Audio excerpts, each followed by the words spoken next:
पूरी हम तेरे बिन अब रह नहीं सकते तेरे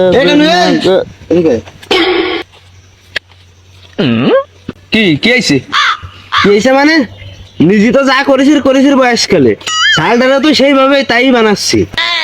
মানে মানে তুই কি করতে চাচ্ছিস সকালবেলা সকালে? শোন যা কবি ক, তবে এটুকু মাথায় রাখ আমি কিন্তু একজন আইনজীবী। নিজে তো হইছে আইনজীবী আর শালটারে তো বানাইছে আস্ত একটা পাজি। মানে কথা জিলেপির মতো না ফেসায় যা কবি তাই কদি দে তব আর কি তো সওয়াল 3 বার জুতোর বাড়ি আর একবার চড় খাওয়ার পরেও আমার মায়ের পিছন ছাড়তিছে না। ওরে ভালোভাবে বুঝাই দিস, নাহলে কিন্তু খানা পিনা করে দিবানি। মানে তুই যে কথাগুলো কলি এর কি কোনো ভিত্তি আছে? মানে এই কথার কি কোনো প্রমাণ আছে? ইওর অনার তো নেই। শোন আমি একজন আইনজীবী হিসেবে কোনো প্রমাণ ছাড়া কোনো কথা আমি বিশ্বাস করতে পারি না। কথাটা বুঝতে হবে। বাবা বিশ্বাস করবা নে, যেদিন আত্মা ব্যাংকে গুছাইতে দিবানি সেদিন আর প্রমাণ লাগবে না, এমনি বিশ্বাস করবা নে। থাও দিলাম।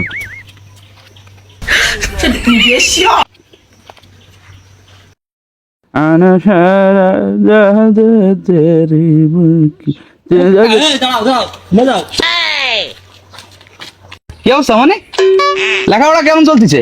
আমার লেখাপড়ার কথা বাদ দেন, আপনার সালে জেলে কি আমার বোনের কি রাস্তাঘাটে যাকে বন্ধ হয়ে যাবে না? না আপনার সালে ঠেয়াবেন না মারবো? আরে পাগল, এগুলো তো আমিও জানি, কিন্তু জানিস তো আমি একজন আইনজীবী। বাবা প্রমাণ ছাড়া তো কারোর বিরুদ্ধে আমি কোনো অ্যাকশন নিতে পারি না, বুঝিস তো। আপনার সাল আকাম করে বেড়াবে, আবার প্রমাণ দিতে হবে।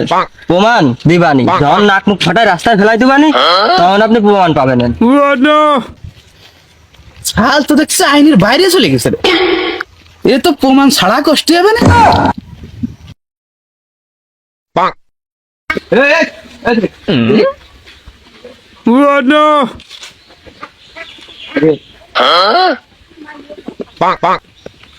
কি হয়েছে আব্বা?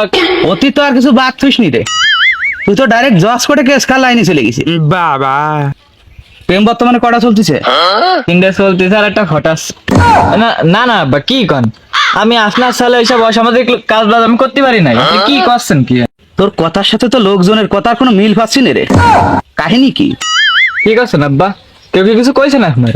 কিছু না, অনেক বেশি কইছে। এইবার আমি বুঝতে পারিছি বাবা পুরোটা আমার ফাঁসানো ষড়যন্ত্র করা আছে। আচ্ছা আব্বা, প্রমাণ ছাড়া কি কোনো কথা বিশ্বাস করা যাবে? কারো যদি সাহস থাকে আমার সামনে এসে কতিকন্দি যদি এসে কতি পারে, তাহলে আমার গলা আর আপনার দাও।